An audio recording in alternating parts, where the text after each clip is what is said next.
प्रीतमगढ़ राज्य के एक गांव में चेतन नाम का एक कुम्हार रहता था। बहुत ही सुंदर मिट्टी के बर्तन बनाता था, लेकिन उसकी कला से गांव के बाकी कुम्हार बहुत जलते थे, इसलिए उसे गांव से मिट्टी भी नहीं लेने देते थे। घर की खराब हालत देखकर एक दिन चेतन की बहन समझाते हुए बोली, भैया, घर में खाना बनाने के लिए भी अनाज नहीं है। तुम्हारे बर्तन इतने सुंदर हैं, पड़ोसी गांव में विदेशी व्यापारी आते हैं। तुम जंगल पार पड़ोसी गांव में बर्तन क्यों नहीं बेचते? वृंदा, देख, तू सच कहती है। मेरे बर्तन सुंदर हैं, लेकिन इन्हें खरीदने वाला कोई भी नहीं। अब से मैं जंगल में ही बर्तन बनाकर पड़ोसी गांव में बेचा करूंगा। प्रीतमगढ़ राज्य में राजकुमारी का स्वयंवर हो रहा था। दूर दूर से राजकुमार वहां आए थे। जादूगर मनोरंजन तरह तरह के जादू दिखा रहा था। वाह वाह, क्या बात है, हम बहुत खुश हैं। बोलो मनोरंजन, तुम क्या चाहते हो? रहने दे महाराज, जो इच्छा मैं रखता हूं आप नहीं दे पाएंगे। राज दरबार में खड़े हो तुम, और राजा ने तुम्हें कुछ मांगने को कहा है। निसंकोच मांगो। महाराज, मैं राजकुमारी से विवाह करना चाहता हूं। मूर्ख, तेरा इतना दुस्साहस! क्षमा महाराज, लेकिन जो मेरी इच्छा थी मैंने आपसे जाहिर की। मनोरंजन की बात सुनते ही सभी स्वयंवर में आए हुए राजाओं ने अपनी तलवार खींच ली। मनोरंजन, तुम्हारी इतनी हिम्मत कि तुम राजकुमारी से विवाह करने की बात सोचो। एक बार अपनी औकात तो देख लेते। तुम्हारी भलाई इसी में है कि आज के बाद कभी इस राज्य में नजर मत आना। महाराज, आपने मेरे गुण को देखने के बदले मेरी गरीबी को देखा है। जब तक मैं अपने इस अपमान का बदला नहीं ले लेता, तब तक मैं चैन से नहीं बैठूंगा। निकाल दो इसे धक्के मारकर। सैनिक मनोरंजन को धक्के देकर राज दरबार से बाहर कर देते हैं। ऐसा कहकर मनोरंजन वहां से गायब हो जाता है और फिर कभी किसी को नहीं दिखाई देता। दूसरी तरफ चेतन बड़ी मेहनत से जंगल में अपने खूबसूरत बर्तन बनाता और फिर उन्हें ले जाकर पड़ोसी गांव में बेचता था। धीरे धीरे घर की हालत ठीक होने लगी थी। एक दिन जब वह बर्तन बना रहा था तो उसे एक राजकुमारी के चिल्लाने की आवाज आई, जिसके सामने एक खूंखार भूखा शेर खड़ा था। बचाओ, मेरी मदद करो, नहीं तो ये शेर मुझे अपना आहार बना लेगा। मेरी मदद करो। हे भगवान, ये तो किसी देश की राजकुमारी लग रही है। मेरे पास तो कोई हथियार नहीं। इस शेर से मैं कैसे मुकाबला करूंगा? अब क्या करूं? भला मैं इसे कैसे बचाऊं? चेतन अपने बनाए हुए मिट्टी के बर्तनों को शेर की तरफ फेंकने लगा। शेर घबराकर राजकुमारी को छोड़कर भाग गया। तुम कौन हो नौजवान? तुमने मेरे लिए अपनी मेहनत से बनाए हुए बर्तनों को तोड़ दिया और अपने प्राणों की भी तनिक परवाह नहीं की। प्रणाम राजकुमारी, मैं आपके राज्य का एक गरीब कुम्हार चेतन हूँ। चेतन, तुमने मेरी जान बचाई है। तुम्हारा ये एहसान मैं कभी नहीं भूलूंगी। तुम सच में एक निडर और साहसी पुरुष हो। यह बोलकर राजकुमारी वहां से चली जाती है। धीरे धीरे समय बीतने लगा और चेतन पड़ोस के गांव में बर्तनों की एक छोटी सी दुकान खोल लेता है। एक दिन एक साधु गांव में आया। चेतन, मैंने सुना है तुम बहुत दयालु हो। मुझे बहुत भूख लगी है, क्या तुम मुझे भोजन दे सकते हो? महाराज, मैं ठहरा गरीब आदमी, घर में चावल रखे हैं, उन्हीं की खिचड़ी बनाई है। आप बुरा ना मानो तो मैं आपको खिचड़ी खिला सकता हूँ।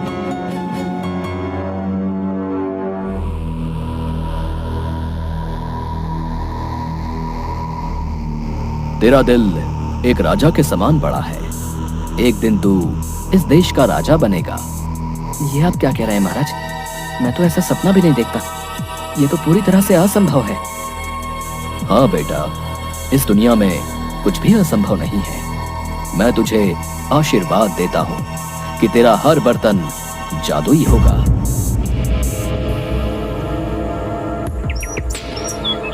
चेतन ने सोचा, ऐसा भला कहाँ हो सकता है। वह चुपचाप बर्तन बनाने लगा। सभी जादुई बर्तन अपने आप उड़कर दुकान में सज गए। तभी वहां पर एक गंजा आदमी आया और बोला, अरे चेतन, तेरे बर्तन तो जादुई लगते हैं। जरा देखूं तो तेरे बर्तनों की गहराई कितनी है। अपने हाथ से नाप कर देखता हूँ। अरे मेरा पूरा हाथ इसमें चला गया। काश इतने लंबे मेरे बाल भी होते तो क्या बात थी। उसके ऐसे कहने की ही देर थी कि उसके सर पर लंबे बाल हो गए। चारों तरफ शोर मच गया। अरे चेतन के बनाए गए बर्तन जादुई हैं। उनमें हाथ डालकर जो भी मांगो वो मिल जाता है भैया। तुझे पता भी है मैं कौन हूँ? मैं महाराज का मंत्री हूँ। मैं तेरे जादुई बर्तनों के बारे में महाराज को बताऊंगा। वो तुझे बहुत बड़ा इनाम देंगे।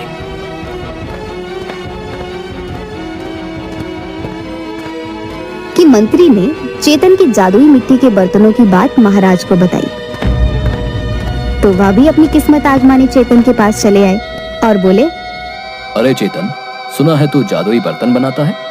बहुत दिनों से मैं उड़ना चाहता हूँ।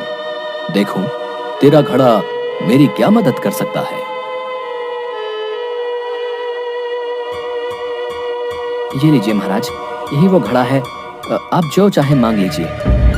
देखो मैं पिछले 4 वर्षों से आसमान में उड़ने की कोशिश कर रहा हूँ। क्या तुम मुझे हवा में उड़ा सकते हो? महाराज घड़े में अपना हाथ डालते हैं और उनके हाथ में एक जादुई टोपी आ जाती है। वह टोपी को लगा लेते हैं और अचानक उड़ने लगते हैं।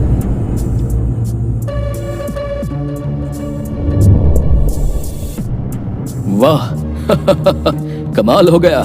मैं तो सच में उड़ने लगा। वाह चेतन, तेरा जादुई बर्तन तो कमाल का है। जरा मुझे भी मांगने दे। मैं भविष्य में जाना चाहता हूँ। क्या मैं भविष्य में जा सकता हूँ? जादुई घड़े में हाथ रखते ही उनके हाथ में घड़ी आ जाती है। सेनापति घड़ी को बांध लेता है और जैसे ही घड़ी की सुइयों को घुमाता है वहां से वो गायब हो जाता है। अरे ये तो कमाल हो गया। सेनापति जी आखिर चले कहाँ गए? मैं यहाँ हूँ। मैंने घड़ी की सुई को 5 मिनट आगे बढ़ा दिया तो उसने मुझे यहाँ पहुँचा दिया। मुझे नीचे उतारो। अरे मुझे ऊपर से नीचे उतारो। मैं कब से हवा में उड़ रहा हूँ। चेतन, मेरे बाल लंबे होते जा रहे हैं। ये देख कितने लंबे हो गए। सब मेरा मजाक उड़ा रहे हैं। महाराज, जादू के घड़े से मैंने जादुई माला मांगी। इस माला को पहनते ही मेरे अंदर बहुत ज्यादा शक्ति आ जाती है। मैं पत्थरों को तोड़ सकता हूँ, पेड़ों को हिला सकता हूँ और अगर चाहूँ तो नदियों को भी सुखा सकता हूँ, पर मैं शांत नहीं बैठ सकता। कुम्हार, जल्दी से जल्दी हमें इस जादू से बाहर निकालो, वरना पूरा देश बर्बाद हो जाएगा। महाराज, मुझे इस जादू का तोड़ नहीं आता। मैं आप लोगों को नीचे नहीं ला सकता।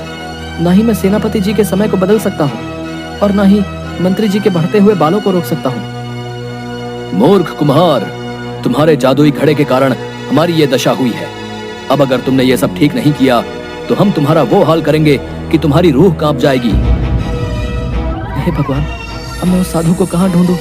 मैंने कभी किसी का बुरा नहीं किया। मेरी मदद करो। मुझे जादुई बर्तन नहीं चाहिए। उदास कुम्हार सोचने लगा, अब राजा मेरा गला कटवा देगा और मेरी मदद भी कोई नहीं कर सकता। मेरी मौत तो निश्चित है। वृंदा के लिए कुछ बर्तन बना कर रख देता हूँ। कम से कम कुछ दिनों तक तो उसका पेट भरेगा।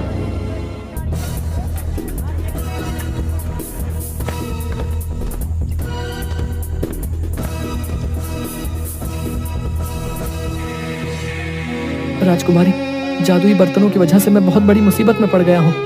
महाराज अभी तक हवा में उड़ रहे हैं। मंत्री जी के बाल बढ़ते बढ़ते पूरे शहर में फैल गए हैं। महामंत्री जी के पास इतनी ताकत आ गई है कि वो उठा उठा कर चट्टाने और पेड़ इधर उधर फेंक रहे हैं। पूरे शहर में उथल पुथल हो गई है। चेतन, मैं तुम्हारी रक्षा कर सकती हूँ क्योंकि तुमने मेरी रक्षा की थी। उसके लिए मुझे क्या करना होगा? आप राज्य में भंडारा कराइए जिसमें सभी साधु आएंगे और मुफ्त खाना खाएंगे। शायद वो साधु भी आ जाएं जिन्होंने मुझे ये वरदान दिया था। राजकुमारी कुम्हार की मदद करने के लिए पूरे राज्य में भंडारा कराती है।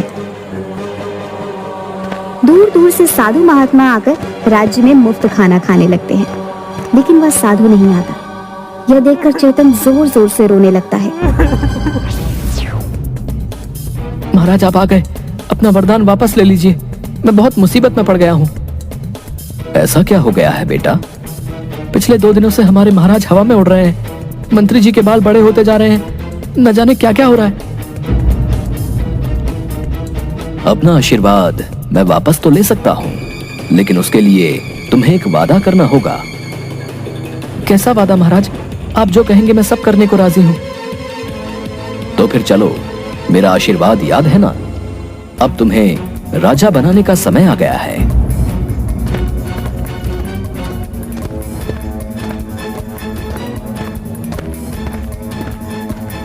आ गए चेतन, बहुत खूब।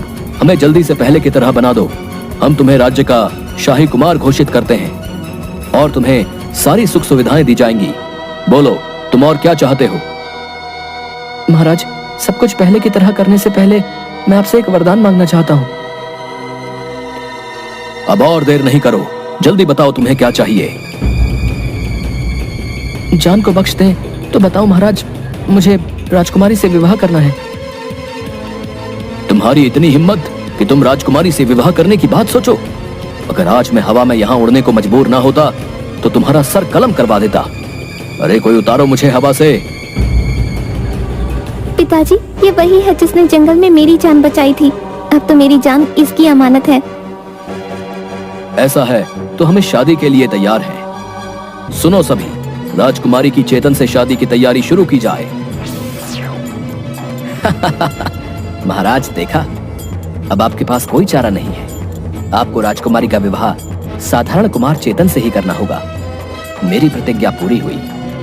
तुम यहाँ कैसे आ गए? तो इसके पीछे तुम्हारी चाल थी। जो भी हो, पहले हमें अपनी वास्तविक अवस्था में लेकर आओ। तभी मनोरंजन कुछ मंत्र पढ़ता है और राजा सहित सेनापति और मंत्री पहले जैसे हो जाते हैं। बिल्कुल सही कहा महाराज। गुस्से में मैंने शेर का रूप लिया और सोचा राजकुमारी को खत्म कर दूं। लेकिन जब चेतन को राजकुमारी को बचाते हुए देखा तो मुझे लगा बदला लेने का ये सबसे अच्छा मौका है। मुझे अपनी गलती का पछतावा है। मेरी बेटी में ही मेरी खुशी है और मेरा दामाद एक कुशल राजा। लेकिन साधु बाबा कहाँ है? तुम बहुत भोले हो। राजकुमारी के साथ खुशी खुशी रहना और कभी किसी के साथ अन्याय नहीं करना। मेरी प्रतिज्ञा पूरी हो गई है, इसलिए मैं यहाँ से जा रहा हूँ। चेतन और राजकुमारी खुशी खुशी शाही महल में रहने चले जाते हैं और चेतन शाही कुम्हार बनकर वैभवशाली जीवन बिताने लगता है।